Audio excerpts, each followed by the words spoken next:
Nibdew bi ftit qarita il-ballata tal-ballata Lillian. Mela, bil-qalb kollha hawnni il-ballata tal-ballata. Għandi żewġi sawwatni, kelli ibni daħaq bija, kelli saħħti ħadwili batejt mindu kont tarbija. Fit-tfuliti jien kont naħdem għal ġoleliqi u fid-dar. Naħsel ħwejjeġ għall-Ingliżi u nagħti saħħti lejl u nar. Ġożożiti sibt imħabba kienet tfur qisha nexxija. Kienet dnub imma widbuni titlef ruħek f'riħ ta' sija. Meta kbirt qabdu żewġuni ħelsu minni l-ġenituri. Tqalt, swellit, kabbartu tmajtom, issa sfajt qisni d-duluri. Għandi żewġi sawwatni, kelli ibni daħaq bija, kelli saħħti ħadwili, batejt mindu kont tarbija. Jekk ħriġt ila għal darb'oħra b'żewġi qiegħed u bla ħabba, ħarġu r-ram mill-bwiet bl-inforra, issa tara kif jitrabba. Jekk xi darba ħriġt nirrabja minn fuq dan il-bejt qampina, kienu jiġu erwieħ twajba jippritkaw l-alla tal-ħniena. Waqt il-lejl sikwit qed newden għaliex ħajti imbatija meta nara lil ħadd ieħor b'xogħli u flusi igawdiha. Għandi żewġ triqat ngħin nażel jew imbuż li titmani jew flimkien man-nisa l-oħra naqqad pon f'wiċċ min jerdani. Għandi żewġi sawwatni, kelli ibni daħaq bija, kelli saħħti ħadwili, batejt mindu kont tarbija. Lillian, għalik x'inhi l-letteratura? Il-letteratura din waħda minn dawk il-mistoqsijiet li propju diffiċli li tagħti risposta li sa tkun valida. Fis-sens kif narhom jien l-affarijiet, ġifieri fis-sens li tajt sejġi xi ħadd jgħidlek le ma naqbilx miegħek jew li mhux hekk u da kollu. Però soġġettiva, bla dubju. Għalija hija tieqa li naħseb titwielet forsi f'ċerti nies li t-tieqa tkun kbira ħafna, allura jistgħu forsi jaraw iktar lilin jitraxxendu l-ħajja ta' kuljum, il-ħajja materjali. U li minna minn dit-tieqa tista' toħroġ u ttir xi ftit fuq l-umanità, fuq l-eżistenza u toħorġok daqsxejn il-barra minnek innifsek. Però wkoll naħseb il-letteratura għandha l-qawwa li tagħtik ukoll l-eruq bħalma siġra għandha l-weraq fil-għoli u għandha l-eruq fil-qiegħ. Bħalissa nitkellmu ħafna fuq is-siġar. Tagħtik ukoll ħarsa ġewwinija fejn tista' tara lilek innifsek l-interjur tiegħek, il-psika tiegħek. Hija għodda psikoloġika wkoll, ġifieri. Naħseb li huwa mod kif tista' tħares lejn il-letteratura mhuwiex risposta definita għall-letteratura, għal x'inhi l-letteratura. U b'rabta mek għalik x'tagħmel il-letteratura li forom oħrajn ta' kitba ma jagħmlux? Għara f'ħajti għattajt il-biċċa kbira ta' kitba li ktibt ma kienitx letteratura, kienet fil-ħajja akademika. Produċejt ħafna papers akademiċi, produċejt teżi tal-PhD, teżi tal-Masters u affaritek. Allura u rapporti ma ngħidlekx kemm, però kollha affarijiet utli, utilitarji biex ngħidlek ukoll.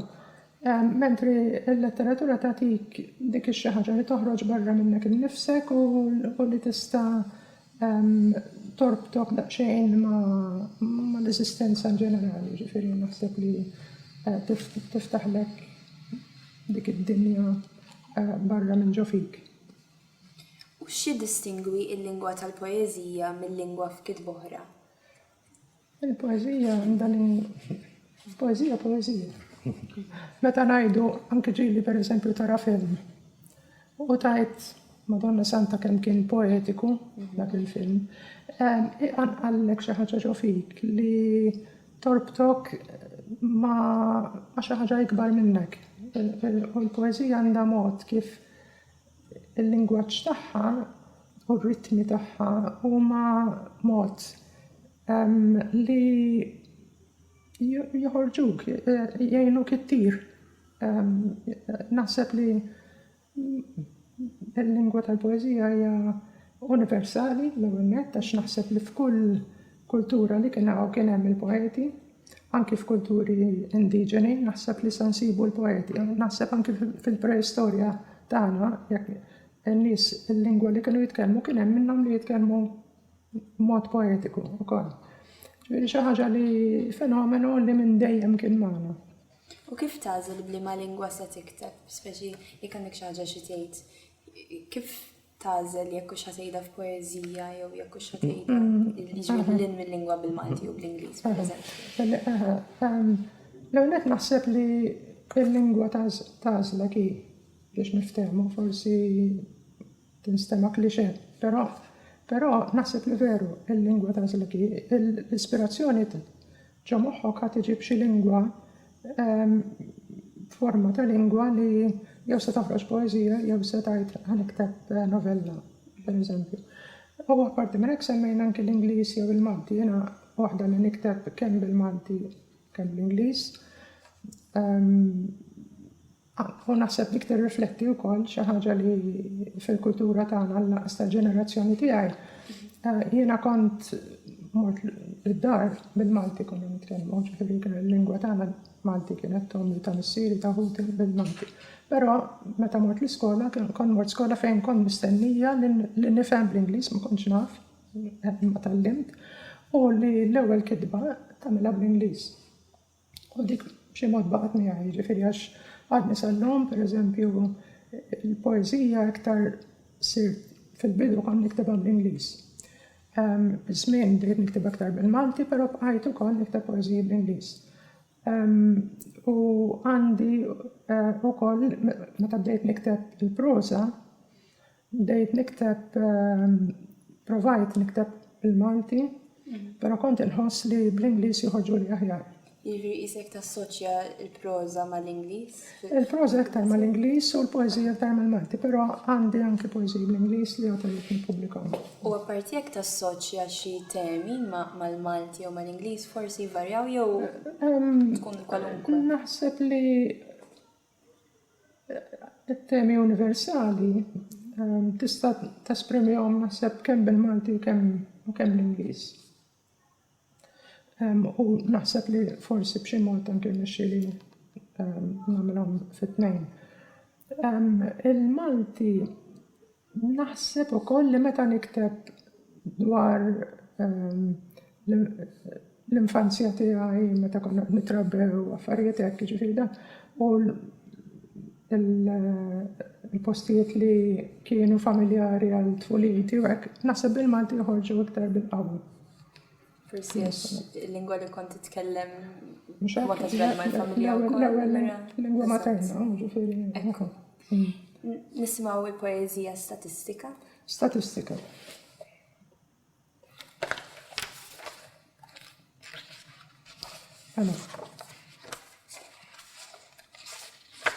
Statistika.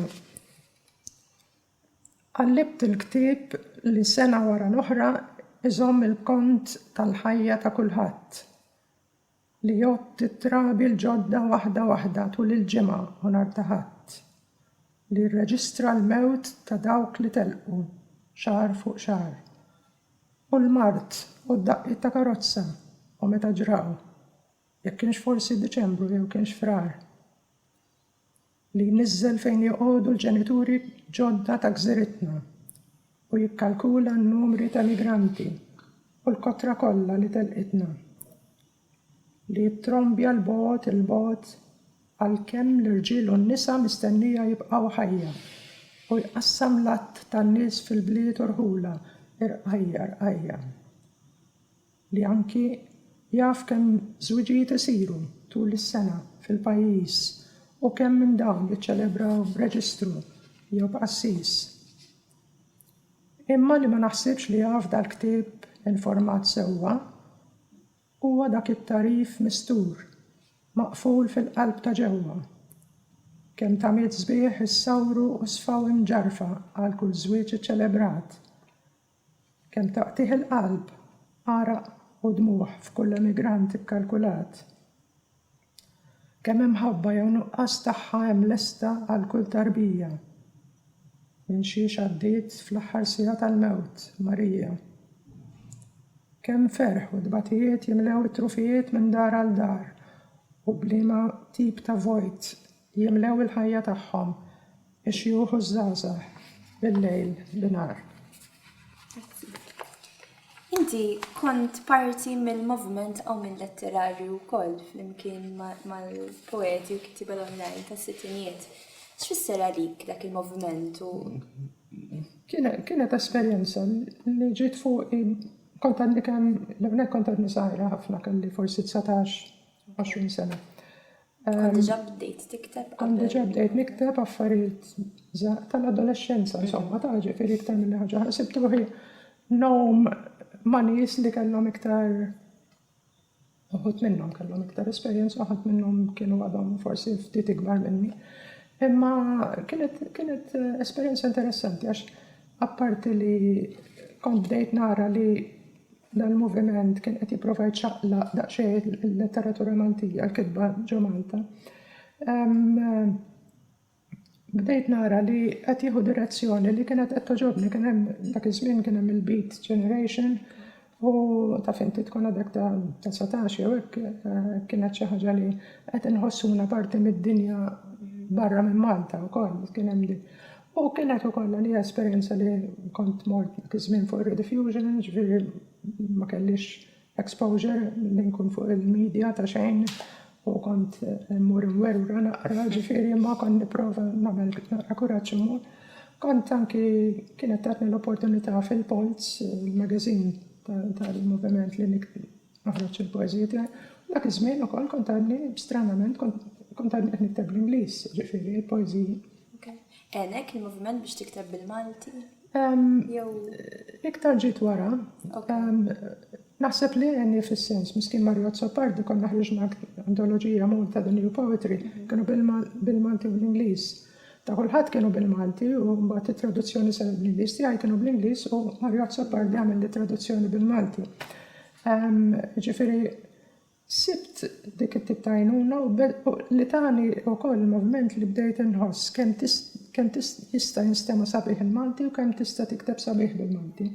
Imma snin ta' wara li mbagħad tawni l-opportunità li nibda nikteb bil-Malti. U kif kont ħossok bħala waħda mill-ftit nisa kittiba dak iż-żmien? Kien hemm żmien twil li kont ftit nisa. Iva, veru. Ħarajlek, jiena kont dak iż-żmien kont naħdem St. Paul's Press li kienet saret l-interprint u kont l-unika mara ma' xi 30 raġel li ġifieri fi konna naħdmu hemmhekk fil-section fejn kont jien.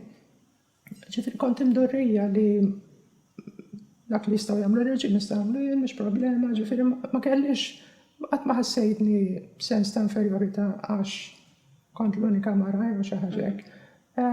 U ħsieb ukoll kien hemm kont naraf nirrispettom u ma kienu jarfu jirrispettaw lili, ġifieri ma kellix naħsibx li sibt xi problemi enormi. L-istess fil-moviment kont. L-istess fil-moviment, Le, dik xi ħaġa li ma tantx batejt minnha ngħid il-verità, ġifieri għal kif inħossni. Anke bħala opportunitajiet ta' kidba kienu ekwi l-opportunitajiet. Anzi, kienu jgħidu konna mara magħna, ħalli the token woman ġifieri taf kif dika. Però le ma naħsibx jekk stess sibt problemi ta' l-fatt li għax inti mara mela ma tistax tagħmel hekk iktar fis-soċjetà ġenerali, forsi anke fid-dinja tax-xogħol jew affarijiet hekk li forsi ssib ċerti ostakli, però f'dak l-ambitu li ma niftakarx li kelli problemi hekk. Kif tagħżel li ma' ġeneru se tikteb semmejt li ġieli ktib proża wkoll u ġieli kkunsidrajt li tikteb ġeneru ieħor? Il-poeżija isa dejjem qatt ma ktibt ħafna, minix bniedma li nikteb ħafna la proza għas poezija ġifieri. Però il-poezija fl-istess ħin dejjem anki jekk nikteb waħda f'sena jew waħda u nofs f'sena, imma b'xi mod baqgħet tfittxni. Il-proza sirt iktar qed nieħu gost nikteb proza milli poezija. Illum il-ġurnata. Illum il-ġurnata, aha. Min dur tirajt l-iktar, għax sibt iktar ħin li nista' nikteb fit-tul, kont imdarrem nikteb fit-tul iktar meta kont qed naħdem, ġifieri rapporti u dak tip ta' affarijiet. Però sirt li nsib iktar ħin minn dur tirajt li nista' noqgħod nikteb affarijiet iktar fit-tul. U anki minħabba li qed insib iktar ħin li naqra fit-tul, u naqra romanzi, u naqra short stories u affarijiet. Naturalment titħajjar tibda tikteb dak il-ġeneru wkoll. U x'kienu l-influenzi letterari u artistiċi Maltin fuq ix-xogħol tiegħek? Maltin naħseb il-poeti tal-żmien tal-moviment għaw letterarju. Ħafna minnhom kienu bdejt naqra kien hemm influenzi. Baqa' dejjem jogħġobni Rużar Briffa, pereżempju. U apparti minn hekk imbagħad għamilt kollaborazzjoni ma' Mario Vella.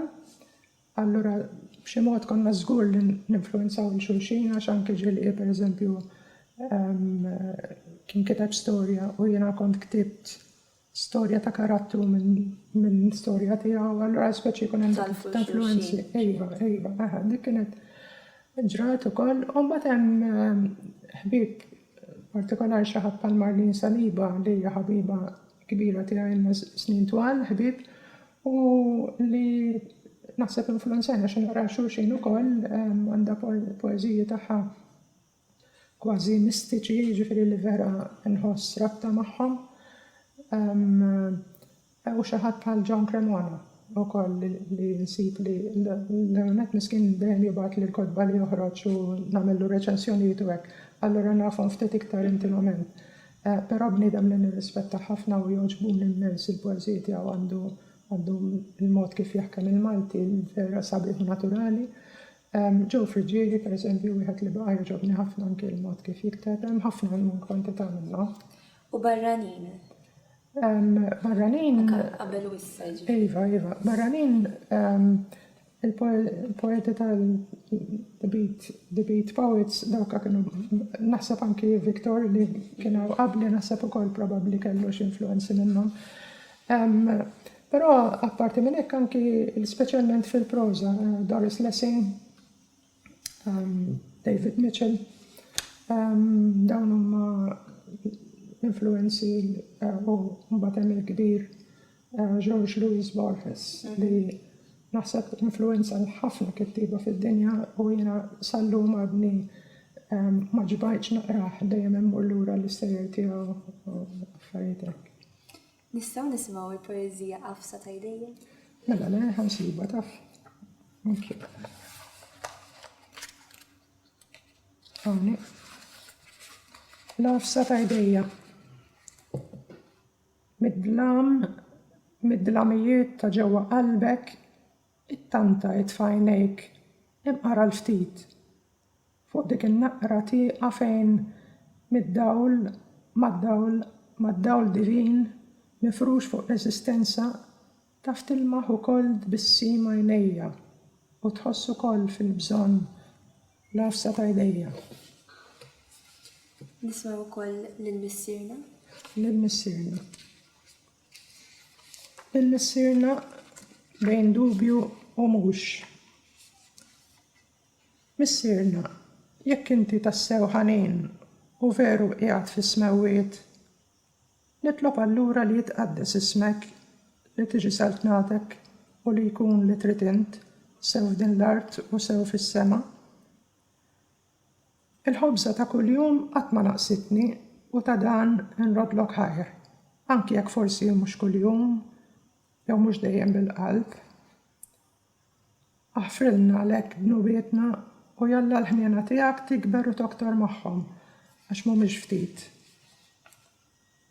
U berikna l-koll mulej bil-grazzja tiegħek u għajna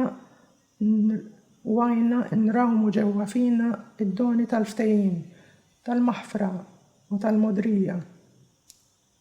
Missirna, għalhekk żomm idejk fuqna, tressaqniex lejn dak l-irdum u għarrabna minn kull deni għax minnu ngħiduha kif inhi ma tantx nafu nitbedu. U minn dik ħarstek fuqna wis nibża ma naslux. Kif bdejt tikteb u għaliex? Mela, kif bdejt nikteb? Naħseb meta tkun ġo fik il-ħaġa, forsi f'kulħadd qiegħda għaw minn jatwa u għaw minn ma jatwajiex, ġifieri. Però meta kont għadni l-iskola niftakar l-iktar lezzjonijiet li kont inħobb tal-letteratura, per esempio, dejjem kien dik il-ġibda. U b'xi mod jew ieħor naħseb dejjem kont nipprova nniżżel ġiex li nipprova nirrimhom jew dat tip dejjem bl-Ingliż dak iż-żmien, l-iskola kollox tista' tgħid bl-Ingliż. Mbagħad niftakar li meta kont bdejt naħdem St. Paul's Press, qed ngħidu kelli dawk 18-17 sena. Kont naħdem xogħol kien editorjali li kont nagħmel u kellna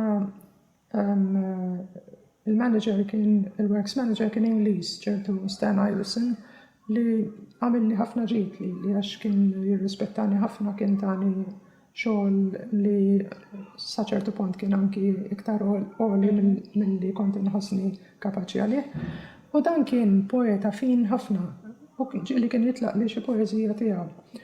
Li tant kien joġbuni li kont nipprova b'xi mod kien it-toma tiegħu kienet tibqa' ġo fija. U mbagħad imur id-dar nipprova nikteb xi ħaġa simili għal dak. Apparti minn hekk kien hemm ukoll jaħdem dak iż-żmien hemmhekk Tony Cassar-Darien. L-lum magħruf mhux ħażin ukoll naħseb magħruf sew bħala kittib u drammaturgu hekk. U kien kont nurih xi poeżija li qed nikteb u jurina tiegħu ġieli konna anki forsi niltaqgħu meta konna mmorru kien isiru poetry readings tal-British Council konna mmorru u allura speċi kien hemm dik xi ħaġa li għenitni inkompli niżviluppa dik il-linja. Ma nafx kien xem xi biċċa oħra minn. U għaliex bdejt tikteb immet li se tkun ġo għadek tikteb fil-lum il-ġurnata? Għadni nikteb mhux ħafna x'kif għadlek jiena m'iniex prolifika ħafna, però għadni nikteb bħalissa għandi xi stejjer miktubin u oħrajn li għad irid inżid magħhom u oħrajn li għad irid nikteb biex forsi naqqad ktieb ieħor ta' short stories. Poezija għat m'għandix biżżejjed, għandi poezija bl-Ingliż, ma poezija diġà ma tantx issib min jippubblika. U poezija bl-Ingliż forsi iktar. Allura, però dawk għandi numru mhux ħażin minnhom li għadhom mhux pubblikati. U kien hemm xi perjodu li fih waqaft tikteb? Iva, kien hemm perjodu twil li meta ħriġt iktib wara r-Repubblika li kien xi l-aħħar tas-sebgħinijiet. Mbagħad kien hemm insomma xi antoloġiji li ħarġu u li ġejt nidher fihom, ġifieri imma kitba as-saġġ. Dom tax meta tkun qed taħdem f'ċerta fejn għandek ċerti responsabiltajiet li qed jistennew rapporti minn għandek li qed jistennew jew anke komplet nistudja jien ukoll allura qed nagħmel il-PhD qed nagħmel il-masters qed nagħmel. Allura kien perjodu fejn il-kitba kienet tkun mixħuta għal dawk l-affarijiet biss. Ma kultant kienna toħroġ xi poeżija nżomma f'kexxun, mbagħad meta ħriġt klassidra għadt ħafna affarijiet li kienu għadhom mhux miġburin għadhom flimkien. Ġifieri kien hemm perjodu twil mhux ħażin. U tidentifika perjodi differenti mill-lat ta' poetika fil-kitbiet tiegħek, pereżempju fil-klassidra naraw ta' żminijiet differenti. Ara naħseb li l-ewwel ktieb li kont ġejt rappreżentata fih Mountain New Poetry ma ħafna minn tal-moviment u minn letterarju kienu. Dak għalija kienu poeziji tal-adolescenza ġifieri, u anki love poems tal-ewwel imħabba u dat tip ta' affarijiet. Fl-aħħar tas-sebgħinijiet u mbagħad meta Mario Vella ħriġt wara r-Repubblika, kien il-perjodu fejn kont attiva politikament fuq ix-Xelluk, konna grupp Marxisti dak iż-żmien ġifieri, li konna provajna anki nesprimu ruħna anki politikament permezz tal-poeżija.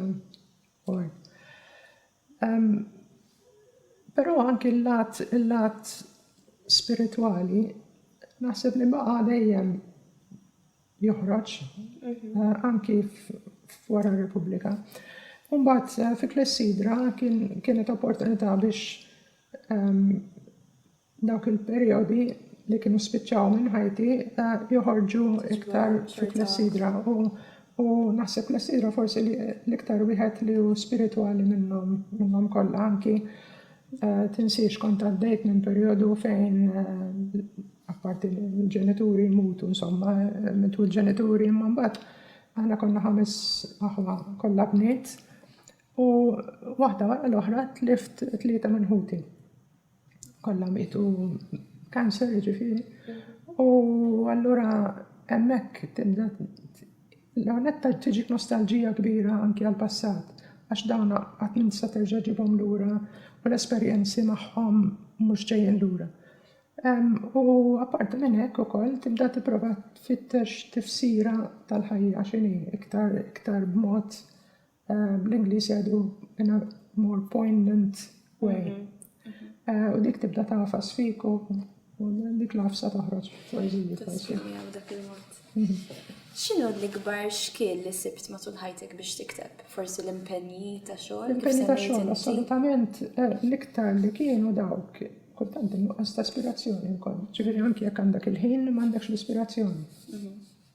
Tiġi wkoll writer's block, jew poetic block, insomma. Però l-iktar naħseb kienet il-fatt li rrid niddedika ħafna minn ħin li x-xogħol.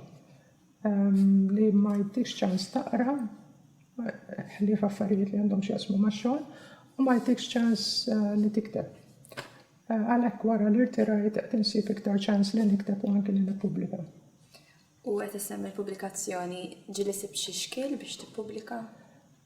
Le, l-uniku xkiel li sibt, insomma, wara r-Repubblika konna jien u Mario ħallasni ħafna x-xogħol, ġifieri konna pubblikajni ħafna stess. Però apparti dik ma kienx problema, ġifieri b'xi mod irranġajna. L-ikbar problema dak meta tippubblika inti għad-distribuzzjoni, ovvjament. Le, però biex nippubblika le, dal-aħħar ngħid relazzjoni tajba mal-Horizons, ġifieri meta jkolli xi ħaġa qatt ma rrifjutawili, dejjem aċċettawili. Għadni ma tlabthomx jippubblikaw li l-poeżiji bl-Ingliż, ġifieri ma nafx jekk jippubblikawhomx ukoll.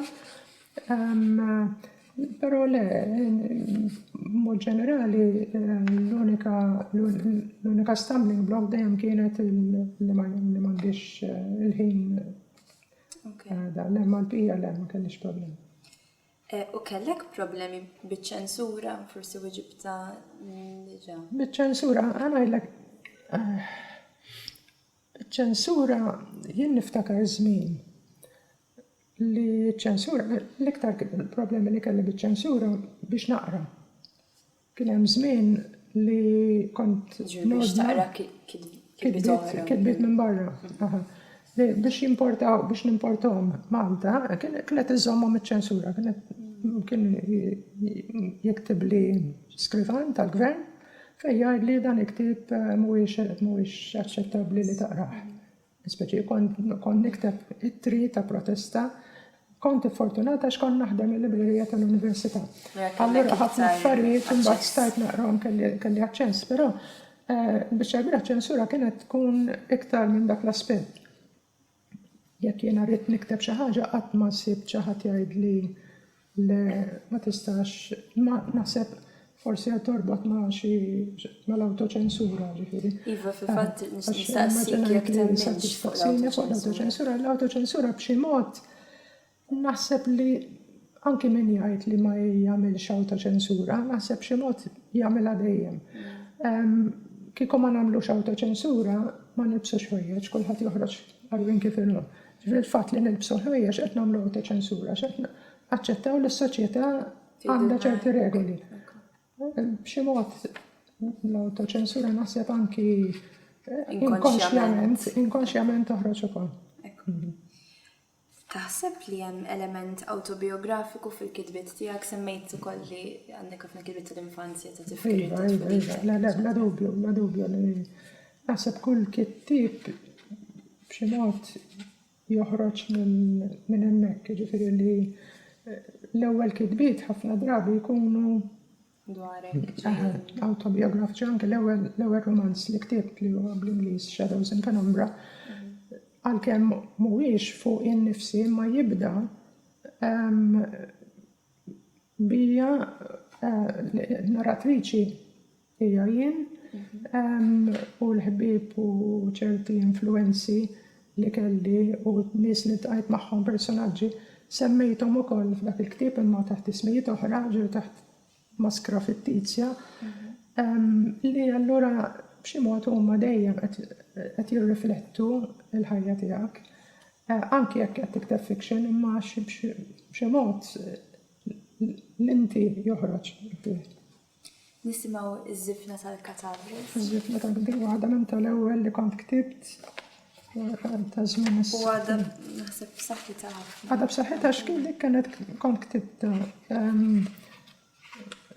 Daqskemm kont inħossni mdejqa b'ċertu aspetti ta' Malta li kont narahom dojoq ħafna dak iż-żmien meta kont għadni żgħira speċjalment. Però li kellna wisq inħarsu lejna nfusna, ma nħarsux barra minn xtudna, u dik kienet ħaġa li kienet tirritani ħafna dak iż-żmien. Iż-żifna tal-Katavri għar-raqda Maltija. Bħal-Katavri ta' wirdien u ħlejqiet oħra mmermra bis-saħħa sikta ta' sekli barranin fl-oqbra barokki, ħuti madwari jgħixu mewta li ġiet għajjiena qabilna u baqgħet magħna bħal fidi tnemnem għażiża għall-aħħar. Il-ħajja li kienet darba tfawwar fil-vini tommijietna tinsab fil-ħaġar primittiv.